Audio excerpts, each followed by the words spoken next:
We are next going to have Suzanne Schreiner present on the SHAC disaster relief programs and funding. Suzanne is the administrator for Synergistic Hawaii Agriculture Council, has 14 years of experience in the implementation and management of environmental excuse me, engineering contracts, including state and federal projects. She has an additional 15 years of experience in Hawaii small business, farmer-to-farmer education, and nonprofit management. She has conducted industry-wide strategic planning, drafted marketing plans, wrote white papers, and organized workshops. She serves on several community boards, including as current president of the Kona Coffee Farmers Association. She is a second-generation coffee farmer. Suzanne, welcome. Thank you. It's good to be here again, guys. Calling in from beautiful Kona today. We've got some sun. I hear it's cloudy over there. It's also been a busy week for SHAC, as we like to be called. Our coffee industry, as you may have seen in the paper, is facing a new invasive pest. And I'll talk about this a little bit more, but I think the consortium we have between coffee, papaya, and floriculture really allows all three of our commodities to thrive, because it's the strength that we have when we come together, which makes us all a little bit stronger. The vision of SHAC is to unite our members' resources and to support the growth of Hawaii agriculture.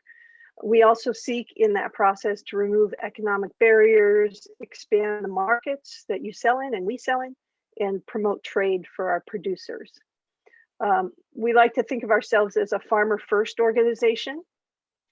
On our board, we have 6 members. 2 are your HFNA board members, Gordon Inouye and Eric Tanoe. And it was good that Gordon just presented, because I think he gave a nice segue into this discussion. We also have 2 seats from papaya and 2 from coffee. And our SHAC office in Hilo has 2 staff in it. I'm one of them. The other is Mike Miyahira. He's our financial specialist and accountant. So we came together first to access foreign ag service programs. This is a branch of the USDA, and we operate in two divisions. One is their market access program. They give us funding to perform marketing activities that will promote floriculture in Canada in particular, and coffee. And coffee is focused on the Taiwan and China market, and our papaya guys are looking at Japan and Canada. So they have 2 markets. We get money from them every year, have been for about a decade. It's consistently around the same amount of money. It's not something that's in jeopardy. It's something that we do receive every year. We put a proposal together in June, and we should know in the next 2 weeks what we have for funding for next year. The second aspect of FAS, Foreign Ag Service Programs, are technical assistance for specialty crops. And if we have a barrier to export, for example, the nematode problem in anthuriums, we can put together a grant proposal to do the science work to overcome that barrier. One of the added benefits of working with FAS is we have direct access to the embassies and the trade officers in there. And where this comes into play, if you are trying to ship someplace, whether it's Canada or China or Japan, and you're having an issue, we can step in and assist you with that issue. We can reach out directly to the trade officers and help overcome that barrier. An example of that is papaya was trying to get into China with their GMO papaya, and we worked to get import permits to allow that to happen, working directly with the embassies. We also utilize relationships with our congressional staff. They've been very helpful and very engaged with us at SHAC to resolve the trade issues that do come up. And that has opened gateways for working with the USDA. A big success this year was getting floriculture included in the CFAP program. and also getting coffee classified as a food product so it can be included in some of the COVID relief programs. So we're not just dealing with marketing, we're trying to help in any way we can on the bigger screen. I'd like to just take a second and apologize if you're hearing squeaking noises in the background. I have a new puppy and he's going to town, squeaky toy, so I apologize for that. So let's look at the Canada market and where we are with floriculture. With our grant, we have to explain what we're doing every year to the Foreign Ag Service. We have to let them know how well we're doing. And they have a 5-step process in this. Stage 1, if we're just beginning to ship to the market, we need to establish awareness of the product. Stage 2, we need to get these customers to develop a preference for our products. And stage 3 really is where we're at right now. We're developing a conviction among the businesses and consumers that they want to try Hawaiian products. And it's a relatively easy sell. We know we're selling aloha, we're selling that beautiful vision of Hawaii that everybody has. So it's easy for us to reach that stage 3. What we're working on now over the next 2 years with our grant funding is stage 4 and 5 to get these customers to take that next step. They purchase and then they purchase regularly. So with that in mind, for 2020, we received $63,300 from USDA to target Canada buyers. Obviously, this year has been tremendously interrupted by COVID. We had to cancel 2 trade shows early on this year. In fact, one was canceled when Russell Galanti was actually at the airport ready to go to Canada Blooms in Toronto, and the show was canceled literally after he'd checked in for his flight. So things happened quickly, as we know, early on the year. We did have to cancel a couple of trade shows.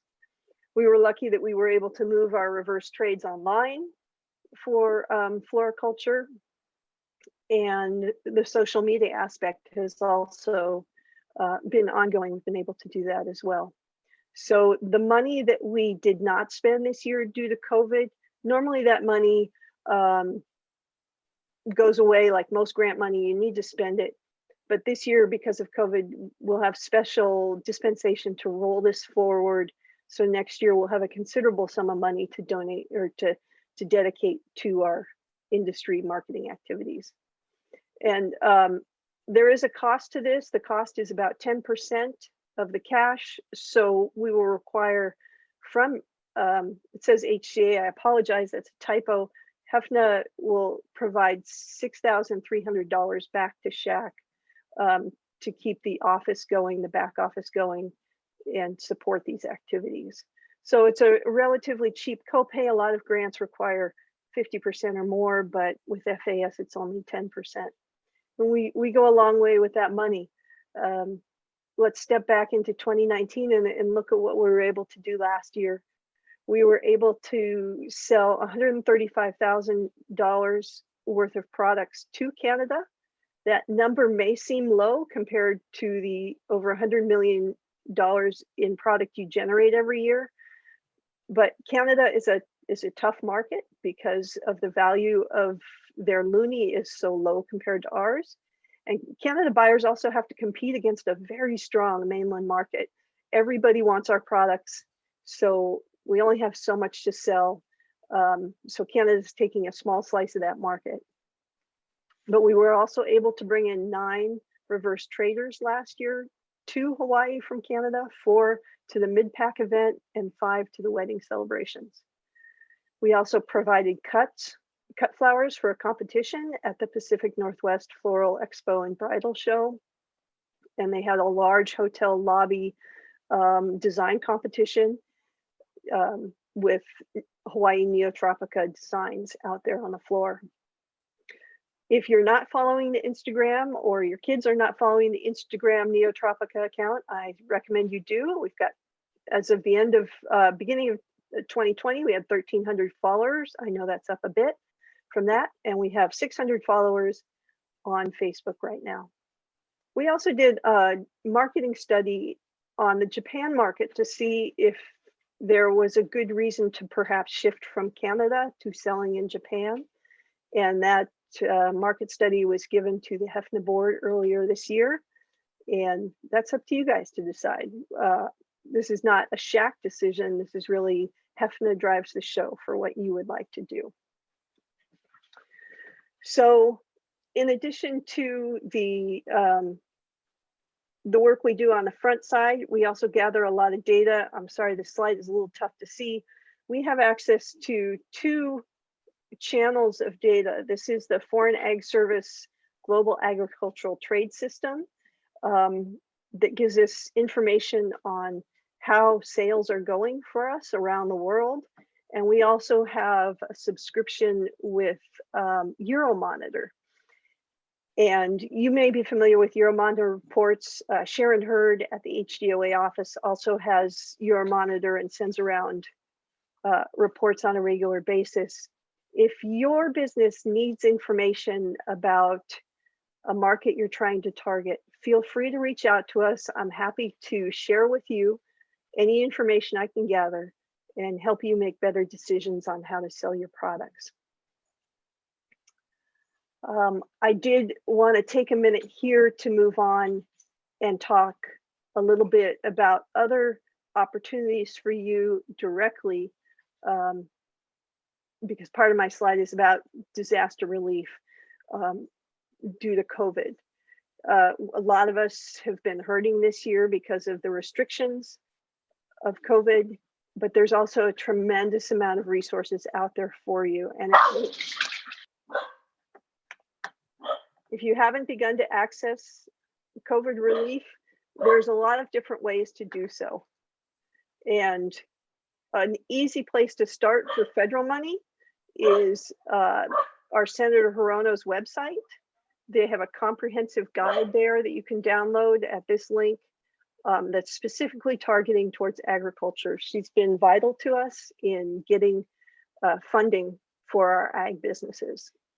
Of course, there's CFAP 2. I hope all of you are aware of this and are applying for CFAP 2. You can visit farmers.gov, the USDA website, to get more information for that, or call the FSA office here in Hilo to get your application started. There's also an energy relief grant that can give you up to $25,000. This is due by November 30th.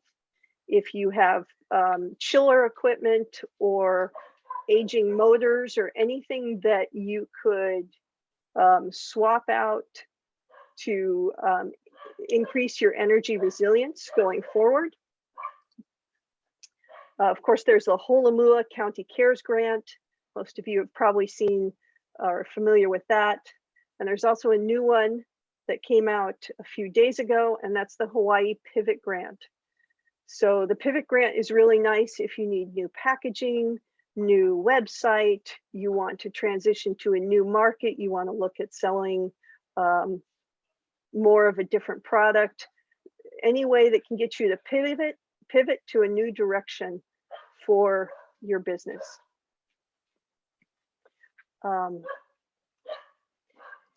And as Gordon talked, we are working closely with PFP and EDA to get